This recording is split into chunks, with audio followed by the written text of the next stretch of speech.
I guess you could say my life was perfect. At least, that's what I thought up until a few weeks ago. My name's John, and for the last 5 years, I've been married to Rachel, who I thought was my everything. We weren't just a couple, we were the couple, living the dream.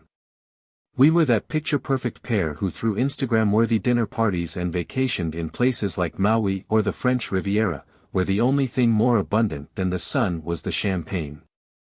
I spared no expense to make Rachel happy. Anything she wanted, she got. She didn't have to work because, well, I made sure she didn't need to. She had all the designer bags, the latest gadgets, spa days twice a week, you name it. We traveled everywhere together, Paris, Tokyo, Rome. I thought we were living in our own romantic movie. But somewhere along the way, I guess the script flipped. See, I never saw it coming. Why would I? We were in love. Or at least I was. I mean, sure, sometimes she'd get distant, like when I'd surprise her with flowers and she'd barely look up from her phone. Or when she'd go on and on about how Tiffany's husband bought her a new car, or how Megan's fiancé was taking her to Bora Bora. But I thought it was harmless. I chalked it up to Rachel being, well, Rachel. A bit spoiled, a bit dramatic, but still mine. Then one day, I got a phone call that changed everything. It was from a woman I'd never met, nor heard of. Her name was Amanda, and she had a bone to pick with me. Not in a hostile way, mind you, more in that you're not going to like what I have to say but you need to hear it anyway, kind of way. She was calm, eerily so, like she had been waiting for this conversation.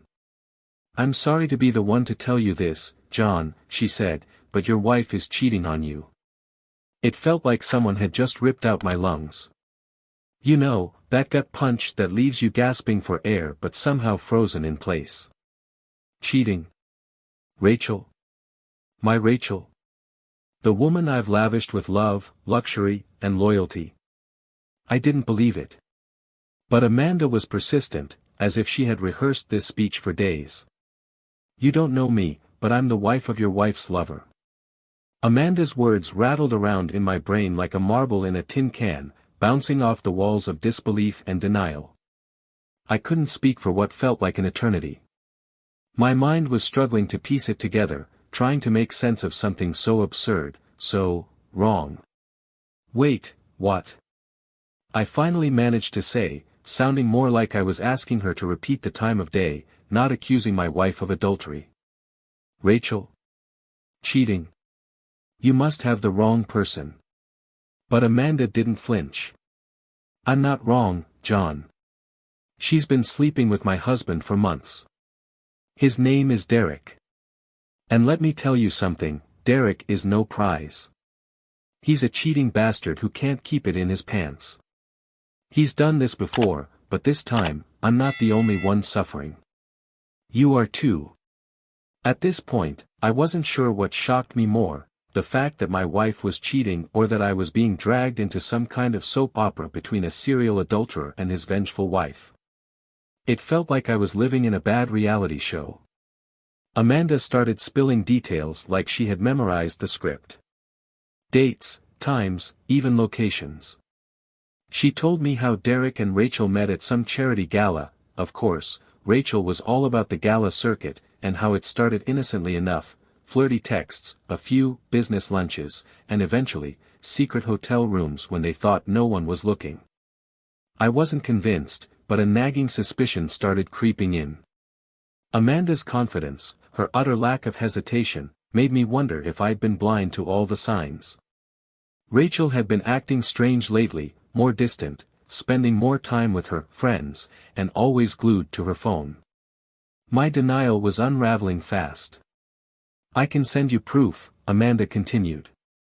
If you want it. I have texts, screenshots, photos. You need to know the truth, John. I should have hung up right then. I should have told her she was crazy and that I wasn't going to believe any of this.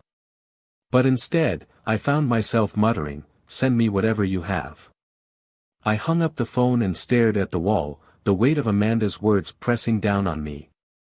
I wanted to believe it was all a mistake. That Amanda was just some woman going through her own personal hell and somehow dragged me into it. But something in my gut told me to brace myself. Not even an hour later, I got an email with the subject line, "The Truth." I opened it with trembling hands, and there it was. The proof. Screenshots of texts between Rachel and Derek, all filled with the kind of flirtatious banter that made my stomach churn. Pictures of them at restaurants, at some bar I didn't recognize, and the final blow, a grainy shot of them walking into a hotel together, hand in hand. I felt my heart sink. It wasn't a mistake. It was real. Rachel, the woman I'd adored, was cheating on me with some sleazebag named Derek. And she wasn't even being careful about it. She was sloppy, leaving behind a digital trail for anyone with half a brain to find. That's when the anger hit. It wasn't just a dull rage, it was like a fire igniting in my chest. I had sacrificed so much for her, bent over backward to give her everything, and this is how she repaid me. I slammed my laptop shut, pacing the room like a caged animal. There was no way I could let her get away with this. I had to confront her, but not without a plan. No, I wanted to make sure she felt every ounce of betrayal I was feeling. She deserved that, at the very least. The rest of the evening was a blur. I didn't eat, didn't sleep. I was just, waiting. Waiting for Rachel to come home from wherever the hell she was. I didn't bother calling her, what was the point? I had all the proof I needed. Finally, around midnight, I heard her car pull into the driveway. She waltzed in like nothing was wrong, her hair perfect, her lipstick freshly applied, carrying shopping bags from God knows where. I watched her from the kitchen, unnoticed, as she flitted around, putting things away. When she finally saw me, standing there with my arms crossed, she froze. "Oh, hey, babe," she said, flashing me that rehearsed smile that used to make my heart flutter. "You're up late. Everything okay?" Was everything okay? The audacity of her even asking that question nearly sent me over the edge. "We need to talk," I said, my voice tight. I could see a flicker of panic cross her face, but she quickly buried it under that cool, confident exterior she always wore like armor. "About what?" she asked, playing dumb. Of course, she was going to lie. I knew her too well. But she had no idea what was coming. I leaned in, my voice cold and deliberate. "About Derek." The color drained from Rachel's face. For the first time in years, I saw her mask crack, just a tiny fissure, but enough to know she wasn't expecting this. She tried to play it off, though, classic Rachel. "Derek? Who's Derek?" she said with a confused little laugh, her hand nervously brushing her hair behind her ear. I almost admired the effort. Almost. "Don't play dumb with me, Rachel," I said, not budging. "I know everything. The charity gala, the lunches, the hotels. Hell, I even know about that night at the Hilton when you told me you were at Megan's birthday dinner. Funny, I don't remember Derek being on the guest list." She blinked, caught off guard. I could see the wheels turning in her head, scrambling to figure out how to salvage the situation. She wasn't used to being cornered like this. Normally, I was the laid-back husband, the guy who would shrug off her quirks and indulgences, but not tonight. Tonight, I was the guy who had been pushed too far. "John, I don't know what you're talking about," she stammered. "Where is this even coming from?" I reached into my pocket, pulling out my phone, and with a few taps, opened Amanda's email. The evidence, the photos, the texts, the undeniable proof, sat there on the screen like a bomb waiting to explode. I tossed the phone on the table in front of her. "Here. Take a look. Maybe it'll jog your memory." Rachel's eyes widened as she saw the images, her hand instinctively covering her mouth. For a moment, I thought she might break down, admit everything, beg for forgiveness. But no. That would have been too simple. Too easy. This was Rachel we were talking about, the queen of deflection. She quickly composed herself, her face hardening as she shoved the phone back toward me. This is ridiculous.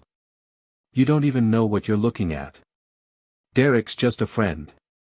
I don't know what kind of lies his crazy wife is feeding you, but she's got it all wrong.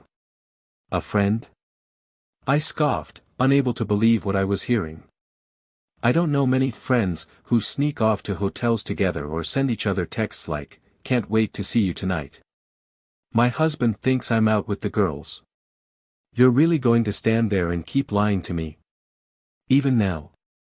Her expression changed again, this time growing more defiant. So what if I've been spending time with Derek? It's not what you think. God, John, you're always so dramatic. You think you're some kind of detective because you've got a few pictures. People hug, people meet for drinks. That doesn't mean anything happened. I could feel the anger rising in me again, but I tried to stay calm. Rachel, do you hear yourself? You're not even trying to make sense anymore. I'm not an idiot. You don't go to this much trouble for just a friend. She rolled her eyes and crossed her arms, her voice dripping with sarcasm. Oh, please, John. Maybe if you weren't so busy running off on your little business trips and playing the perfect husband, you'd have seen this coming. And there it was. The turn I knew she'd take, blaming me. Somehow, in Rachel's twisted mind, this was now my fault. I should have seen it coming, but that didn't make it hurt any less. So, this is my fault now. I work to provide for you, to give you the life you want, and I'm the problem. You cheat on me, and I'm supposed to believe it's because I didn't buy you enough stuff or take you to enough parties. Her voice rose, her frustration boiling over. You just don't get it. It's not about the stuff, John. It's about attention. You're always working, always busy, and I'm just supposed to sit around and wait for you to notice me. Well, guess what? I got tired of waiting. I stood there, stunned, not because of what she said, her words were a cheap deflection, but because I realized, at that moment, that she wasn't sorry. She wasn't even close to remorseful. Rachel didn't feel guilty about cheating, she felt justified. You're unbelievable, I muttered, shaking my head. Do you even hear yourself? You've had everything handed to you, everything, and it still wasn't enough. You couldn't just come to me, talk to me. No, you had to sneak around like some lovesick teenager. She threw her hands up in exasperation. Why should I have to explain myself to you? You're so busy being the hero of this marriage, but you never stop to think about how I feel. I laughed bitterly. How you feel? How about how I feel, Rachel? Did you ever stop to think about that while you were off with Derek, or were you too busy playing the victim in your own story? For a second, there was silence. Thick, heavy silence. I could see it in her eyes, the wheels turning again, her brain working overtime to figure out the next move. She wasn't going to admit it, wasn't going to give me the satisfaction. I don't know what you expect from me, John, she finally said, her voice icy. Maybe I made a mistake. Maybe things got out of hand. But you're not innocent in all this either. You've got your own part to play. I could feel the fire in my chest again, but this time it wasn't just anger, it was clarity. Rachel wasn't going to take responsibility. She wasn't going to admit to the affair, and she sure as hell wasn't going to apologize. This was who she was. I took a deep breath, and for the first time that night, I felt a strange sense of calm wash over me. You're right, Rachel. I do have a part to play. But trust me, you're not going to like it. She looked at me, confused. What's that supposed to mean? I gave her a cold smile. It means I'm done. You can keep lying to yourself all you want, but I'm not going to stick around and watch you tear our life apart. Her eyes widened. Wait. John, what are you saying? I'm saying we're done, Rachel. This marriage. It's over. The words hung in the air like a final blow. I could see the panic starting to seep in. She wasn't prepared for this. Not for me to actually leave. Rachel stared at me, wide-eyed, as if the ground beneath her was starting to crumble. She wasn't prepared for this. She was the type who thrived on control, always the one in charge, always the one with the upper hand. And now, that power was slipping away. "Wait, John. You can't just walk out," she said, her voice suddenly soft, as if she'd switched gears to try and tug at my heartstrings. "We've been through so much together. You're just going to throw it all away? Over this? This asterisk?" I repeated, my voice hard. "Rachel, it's not some tiny mistake we can sweep under the rug. You've been cheating on me. You lied to me, over and over. And you didn't even have the decency to own up to it. You want to act like this is something we can fix? No. This isn't fixable." Her mouth opened to respond, but no words came out. She knew I was right, but more than that, she knew she couldn't manipulate her way out of this one. I was done. Done playing the role of the clueless husband, done bending over backward for someone who didn't care enough to be honest. I started to turn toward the door when, suddenly, my phone buzzed again. It was Amanda. Her timing, as always, was impeccable. I hesitated for a second, not sure if I wanted to dive deeper into this mess tonight, but then I remembered what she had said earlier. She had an idea. A plan. Something to get back at both Rachel and Derek. And after everything I just endured, I wasn't above a little payback. I answered the call. "Hey," I said, my voice steady but still charged with the emotion of the confrontation. Rachel, sensing the shift in the air, tried to listen in, but I stepped away, not ready to let her in on this part just yet. "John," Amanda's voice crackled on the other end, "how did it go?" "It's exactly what you'd expect," I said, keeping my voice low. She denied it, deflected, blamed me. The usual. There was a pause on the line, then Amanda spoke again, her tone sharp with determination. "I've been thinking. We need to hit them where it hurts. Not just break their hearts, but make them suffer for what they did." I didn't say anything, letting her continue. Part of me was curious. Another part of me, the part that still cared about decency and ethics, was already starting to fade, burned away by the fury and betrayal I felt. "I have an idea," Amanda said, her voice now hushed as if we were co-conspirators in some grand scheme.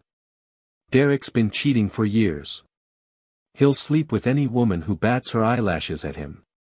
He's a dog, and it's only a matter of time before he ruins someone else's life. I want to make sure he gets what's coming to him, and I want Rachel to go down with him. What do you have in mind?" I asked, the curiosity now shifting into something darker. Amanda's voice took on a dangerous edge. "I know a woman, let's just say she's got a reputation. She's, well, let's call her a professional in the art of seduction. I've talked to her before, and for the right price, she's willing to do more than just break hearts." My brow furrowed. "More?" Amanda didn't mince words. "This woman has an STD, something nasty. She doesn't sleep around without making sure her partners take a little something home with them. I want to pay her to go after Derek. Lure him in, get him into bed, and infect him." My breath caught. This was going far beyond what I'd imagined. "You want to infect him?" "Yes. And once Derek's got it, well, you know how these things go. He's going to infect Rachel. It's poetic justice. They can share more than just their affair, they can share the consequences." I didn't respond right away. This was no longer just about catching them in the act or exposing them. This was revenge in its rawest, most dangerous form. And yet, part of me, maybe the part that had been pushed to the brink, was intrigued. They had hurt me deeply, torn apart everything I thought we had built. Why shouldn't they suffer in return? How much? I finally asked, my voice barely above a whisper. Amanda chuckled darkly. Not as much as you'd think. I'll handle the payment. All you need to do is make sure Rachel's none the wiser. We'll make sure everything's set up perfectly. Derek will think he's just scored another one-night stand, and then, boom. He's in for a nasty surprise. I swallowed hard, the weight of what I was about to do sinking in. But the truth was, I didn't care anymore. Rachel had already betrayed me in the worst possible way. She deserved what was coming to her. And if Derek was dumb enough to fall into the trap, well, that was on him. I'll be out of town, I said, my mind racing with the possibilities. I'll tell Rachel I'm visiting my parents for a few weeks. That'll give you enough time to set everything up. Perfect, Amanda said. We'll take care of the rest. You just sit back and let the plan unfold. I hung up the phone and turned back to Rachel, who was still standing there, staring at me with a mix of confusion and unease. John, what the hell is going on? Who was that? She demanded, her voice rising. I forced a calm smile, my anger now masked behind a thin veneer of control. Don't worry about it. I'm going to be gone for a while. Family stuff. You'll have the house all to yourself. Enjoy it. Before she could respond, I walked past her, out the door, and into the night. She didn't know it yet, but her world was about to come crashing down. The weeks passed in a haze, with Rachel blissfully unaware of the storm that was about to hit her. I followed through on my plan, telling her I was going to visit my parents in another state. She didn't seem to care much. In fact, I'm pretty sure she was relieved. It gave her more time to do whatever the hell she wanted while I was out of the picture. Meanwhile, Amanda and I were in constant contact. She assured me everything was going according to plan. The woman she hired, let's call her Samantha, was already working her magic. From what Amanda told me, Derek was easy to seduce. Apparently, he was one of those guys who'd cheat on his wife for a wink and a smile, which made him the perfect target. Samantha had bumped into him at a bar one night, pretending to be just another lonely, flirty woman looking for some fun. It didn't take long before Derek was wrapped around her finger. They went back to her place, and well, let's just say the deed was done. Derek, being the fool that he was, had no clue what he had just walked into. Amanda sent me updates as the days went by, and from what she gathered, it didn't take long for Derek to start feeling the effects of his little rendezvous. You know how these things go, first, it's a little itching, a little burning, and before you know it, the guy's at the doctor's office trying to figure out why his downstairs department feels like it's on fire. I'd be lying if I said I didn't get some sick satisfaction out of it. I mean, the guy had been screwing my wife for months, and now he was getting exactly what he deserved. And the best part? Rachel had no idea that she was next in line. She had no idea that the man she thought was her secret lover was about to turn her life upside down. One evening, I was sitting in the hotel room I'd been staying at, sipping a whiskey, when Amanda called again. John, she said, a hint of amusement in her voice, it's happening. Derek's freaking out. He went to the clinic today, and he's positive for an STD. And guess what? He's already been with Rachel since it happened. I leaned back in my chair, letting out a low chuckle. It was almost too perfect. How's he handling it? Oh, he's panicking, Amanda replied, laughing softly. He doesn't know who to blame, Samantha, Rachel, or the universe. But I know this much, he's going to have to tell Rachel soon, or she's going to find out on her own. And when that happens, well, things are going to get real interesting. I could almost picture the look on Rachel's face when she found out. All the lies, all the sneaking around, and now she was going to have to deal with the consequences. And the best part? She wouldn't even know it was all part of our plan. She'd think it was just bad luck, karma catching up to her for all the cheating and deception. The next few days were quiet, too quiet. Rachel hadn't contacted me, which was strange. Usually, she'd send me a text or two, pretending to miss me, trying to keep up the illusion that everything was fine. But now, radio silence. It wasn't long before I got the call I'd been waiting for. It was Rachel. "John. I need to talk to you," she said, her voice shaky and filled with fear. I played it cool. "What's going on? Everything okay?" "No. It's not. Something's wrong. I don't know how to say this, but I think I have an STD. Bingo." I pretended to be shocked, which, let me tell you, took every ounce of self-control I had. "An STD? What are you talking about? How?" She started crying, her voice cracking. "I don't know. I went to the doctor because I wasn't feeling well, and they ran some tests, and, oh God, John, I don't know how this happened. I'm so scared." I let the silence hang between us for a moment, letting her stew in her guilt. Then, in the calmest voice I could muster, I said, "Rachel, is there something you need to tell me?" Her sobbing intensified. "I'm so sorry, John. I made a mistake. It was just a fling, I swear. I didn't mean for it to happen, but Derek, Derek, I repeated, letting the name roll off my tongue like poison. "You mean your friend Derek? The one you told me wasn't anything more than that?" "Yes," she whispered, her voice barely audible. "But it didn't mean anything. It was just. I don't know. I wasn't thinking. Please, John, you have to believe me. I'm sorry." I took a deep breath, my heart pounding in my chest. Part of me wanted to scream at her, to tell her just how much she'd hurt me. But instead, I stayed quiet, letting her confession sink in. "You cheated on me, Rachel. After everything I've done for you, you cheated on me with some scumbag, and now you want me to feel sorry for you because you're infected? Is that what you're saying?" No, it's not like that. Please, John, I know I messed up, but I need your help. I don't know what to do." Her desperation was palpable, and in any other situation, I might have felt sorry for her. But not this time. This time, I had the upper hand. This time, she was the one scrambling for answers, while I watched from the sidelines. "You know what, Rachel? You're right. You did mess up. Big time. But you know what's even worse? You didn't just betray me, you betrayed yourself.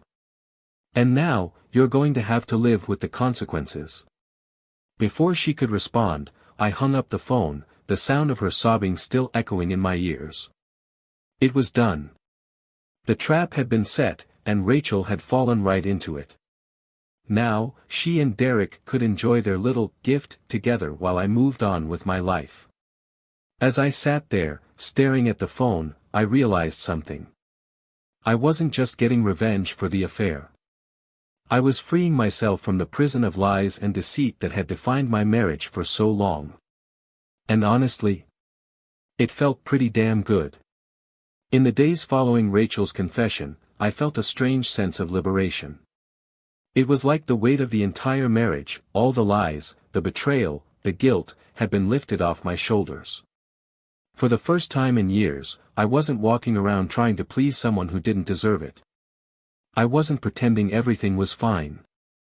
I wasn't blind anymore. I stayed in the hotel for another week, letting Rachel stew in her own mess. She tried calling a few more times, leaving long, tearful voicemails begging me to forgive her, asking for another chance, promising she'd change. But each message only solidified what I already knew: there was no going back. Not after everything she'd done, not after everything we'd planned. I didn't respond. There was no point. What could she say that would fix this?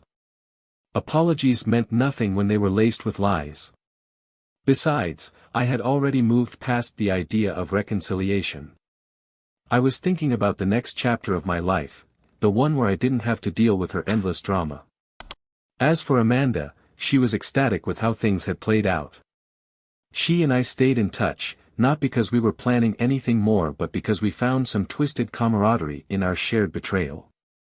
She left Derek the moment she confirmed he was infected, served him with divorce papers, and never looked back. Apparently, he didn't take it well, but that was her problem to deal with. I had my own life to sort out. By the time I returned home, Rachel was gone. She had moved out, taking only her clothes and a few personal belongings, leaving behind the house we once shared. I could still feel her presence in every corner of that place, but it no longer had a hold on me. The house was just bricks and wood now, a shell of the life we once built together, one that I was more than happy to leave behind. The divorce process was surprisingly quick. Rachel didn't fight me on anything. She knew she didn't have a leg to stand on, not after everything. I got the house, most of our assets, and walked away from the marriage with my dignity intact. She, on the other hand, would have to live with the consequences of her actions, both emotionally and physically. As for Derek, I heard through the grapevine that he was having a rough time. The infection had caused all sorts of problems, not just between him and Rachel but with other women he'd been with as well. Amanda had been right, he was the type of guy who thought he could get away with anything. Well, not this time. Karma had a funny way of catching up to people like him. It wasn't long after the divorce was finalized that I decided to sell the house. There were too many memories there, and none of them were worth holding on to. I needed a fresh start, somewhere far from the reminders of Rachel and her betrayal. I ended up moving to a smaller place on the coast, a quiet town where no one knew my story or my past. It was exactly what I needed. In the end, what surprised me the most wasn't the satisfaction of revenge, though, I won't lie, that part felt good. What surprised me was how much I learned about myself through all of this. I had spent years trying to make Rachel happy, thinking that if I just gave her more, if I just tried harder, she'd love me the way I loved her. But the truth was, I'd been lying to myself for just as long as she had been lying to me. Rachel wasn't the woman I thought she was. She never was. And as painful as that realization was, it also set me free. I didn't need to chase someone's love, didn't need to be the perfect husband or provider. I just needed to be true to myself. If I had any advice for others going through the same thing, it would be this: don't ignore the signs. Don't let yourself become a bystander in your own life. If something feels off, it probably is. And if someone betrays you, don't be afraid to walk away. It's better to rebuild your life on your own terms than to keep living in a house of lies. As for Rachel and Derek, I couldn't care less. Whatever happens to them is their problem now. I've moved on. And let me tell you, it feels damn good to finally be free. Dear listeners, thank you for your incredible support and for tuning into my stories on YouTube. Your enthusiasm and feedback mean the world to me. Stay tuned for more exciting tales. Warm regards.